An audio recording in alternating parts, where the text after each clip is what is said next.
کوئی شریک نہیں اور مجھ کو اسی کا حکم ہوا ہے اور میں سب ماننے والوں میں سے پہلا ہوں۔ تو اس کا کوئی شریک نہیں، یعنی اللہ تعالیٰ کا کوئی شریک نہیں ہے، اور یہی ہمارے نبی صلی اللہ علیہ وسلم کو حکم ہوا ہے کہ ہم یہ اپنا ایمان رکھیں۔ اور آپ صلی اللہ علیہ وسلم یہاں ارشاد فرما رہے ہیں کہ میں سب ماننے والوں میں سے پہلا ہوں، یعنی اللہ نے ان کو فرمایا کہ آپ ایسا کہیں۔ قرآن پاک میں اللہ نے یہ بات بتائی ہمیں، اس کا مطلب یہ ہے کہ ہم نے اس تعلیم کے مطابق عمل کرنا ہے کہ اللہ کے ساتھ کسی کو شریک نہیں ٹھہرانا، اور جب مسلمانیت کی بات آ جائے تو ہم سب سے پہلے مسلمان ہیں، ہمیں سب سے پہلے اسلام کو قبول کرنا ہے۔ اب دیکھتے ہیں پارہ نمبر 10 میں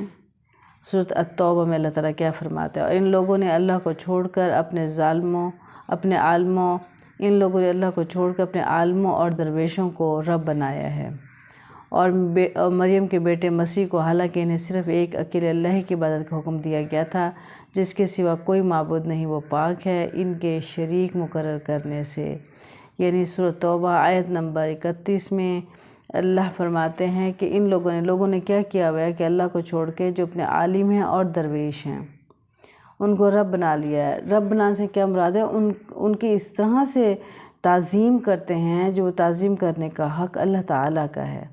اور ان کی بات اندھا دھند مانتے ہیں، اندھا دھند پیروی کرتے ہیں، یہ سوچے بغیر کہ اس کا اسلام سے کیا تعلق ہے، کہیں یہ اللہ کے احکام سے تو یہ بات نہیں ٹکرا رہی، کیا یہ اللہ کے حکم کے مطابق ہے بات کہ نہیں ہے؟ لیکن نہیں، وہ نہیں یہ دیکھتے، بلکہ ان عالموں کی اتنی عزت اور درویشوں کی کرتے ہیں کہ وہ یہ بھول جاتے ہیں کہ ہمارے رب نے کیا فرمایا ہے اور ہم نے کیا کرنا ہے، اور اس طرح سے ان کو کیا بنا لیا ہے، اللہ کو چھوڑ کر ان کو اپنا۔ تو یہ رب ماننا ہوتا ہے نا، کہ جب ہم کسی کی بات ایز اٹ از مان رہے ہیں اور اس کی ہم نفی بھی نہیں کر رہے ہیں اور کہہ رہے ہیں بس ٹھیک ہے آپ جو کہہ رہے ہو صحیح ہے، تو نعوذ باللہ یہ ایسی ہے جیسے اس کو ہم نے رب بنا لیا اس بندے کو۔ اور مریم کے بیٹے مسیح کو، یعنی حضرت عیسیٰ علیہ السلام کو،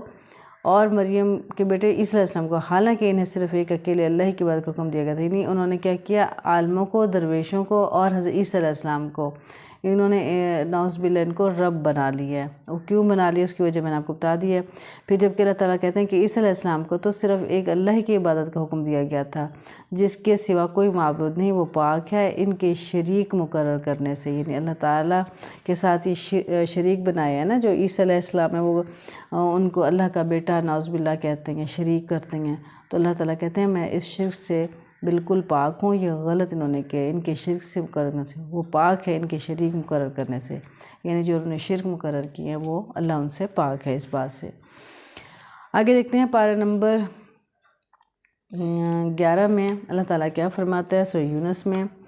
آیت نمبر دیکھ لیتے ہیں کون سی، آیت نمبر 15 اور آیت نمبر 16 میں کیا اللہ فرماتا ہے۔ اور جب ان کے سامنے ہماری آیتیں پڑھی جاتی ہیں جو بالکل صاف ہیں تو یہ لوگ جن کو ہمارے پاس آنے کی امید نہیں ہے یوں کہتے ہیں کہ اس کے سوا کوئی دوسرا قرآن لائیے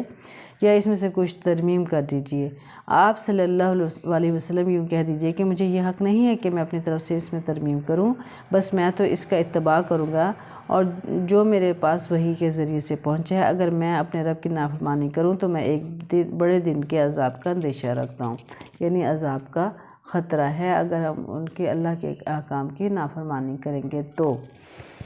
یہ واضح یہاں پہ سب کچھ بتا دیا گیا، کیونکہ اس وقت کے جو لوگ تھے وہ کہتے تھے جی ہمیں تو قرآن پاک میں یہ بات صحیح نہیں لگ رہی، اس کی ترمیم کروا لیں اور اس کو آپ تبدیل کریں، تو اس پہ نبی صلی اللہ علیہ وسلم کو کہا جا رہا ہے کہ آپ کہہ دیں کہ میں اس ترمیم کا اس کا کوئی حق نہیں رکھتا ہوں، میں تو اس کی اتباع کروں گا، یعنی ایز اٹ از جیسے اللہ کا حکم آیا میں نے ویسے ہی اللہ کا حکم ماننا ہے جو وحی کے ذریعے مجھ تک پہنچا ہے، کیونکہ اگر میں نافرمانی کروں گا تو مجھے ایک بڑے دن کے عذاب کا خطرہ ہے۔ تو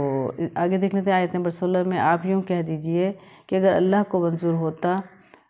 تو نہ تو میں تم کو، اگر اللہ کو منظور ہوتا تو نہ تو میں تم کو وہ پڑھ کر سناتا اور نہ اللہ تعالیٰ تم کو اس کی اطلاع دیتا، کیونکہ میں اس سے پہلے تو ایک بڑے حصہ عمر کا تم میں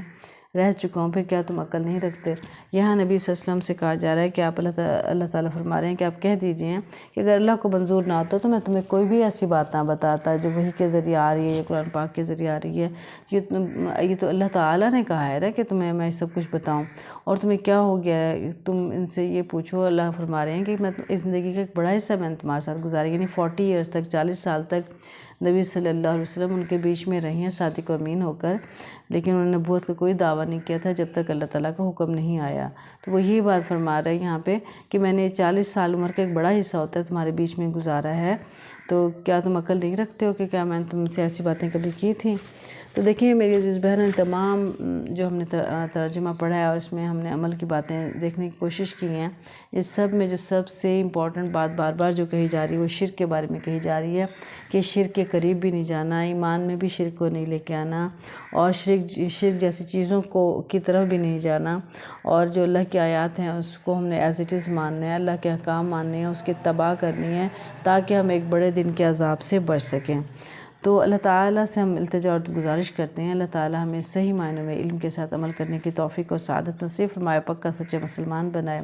پڑھنے پڑھانے سیکھنے سکھانے میں اگر ہم سے کوئی غلطی ہوگی تو اللہ تعالیٰ اسے درگزر فرمائے۔ اللہ ہمارے گھروں میں رحمت نازل فرمائے، اللہ ہمارے گھروں میں خوشی اور آسانی عطا فرمائے، اللہ تعالیٰ ہمیں علم کے ساتھ عمل کرنے کی توفیق اور سعادت نصیب فرمائے، اور ہمارے گھروں میں اگر کوئی بیمار ہے تو اللہ تعالیٰ ان سب کو صحت کاملہ عاجلہ نصیب فرمائے، اللہ ہمارے والدین کی بخشش فرمائے جو فوت ہو گئے ہیں اور جو حیات ہیں، اللہ تعالیٰ ان کو صحت و تندرستی عطا فرمائے، اللہ ہمارے بچوں کو نیک اور لائق بنائے، اور اللہ ہمیں صحیح معنوں میں مسلمان بنائے اور علم کے ساتھ عمل کرنے کی